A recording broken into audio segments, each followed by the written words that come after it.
Bir yosh qizaloqni bergan javobini qarang.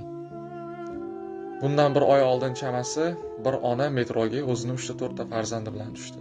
Va farzandlari metroni turli xil burchagiga borib insonlardan pul so'rashni boshlashdi. Shunda ulardan bir nafari, bir qizaloq meni oldimga kelib mendan pul so'radi. Men unga savol berdim.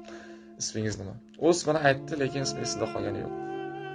Keyin unga ikkinchi savolni berdim. Maktabga borasizmi? Nechinchi sinfsiz? deb savol berdim.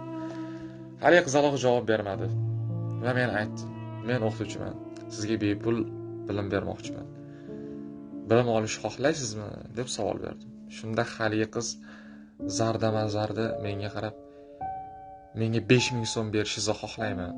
Menga 5000 so'm berishingizni xohlayman dedi-da, yuzini burib teskari qarab ketib qoldi.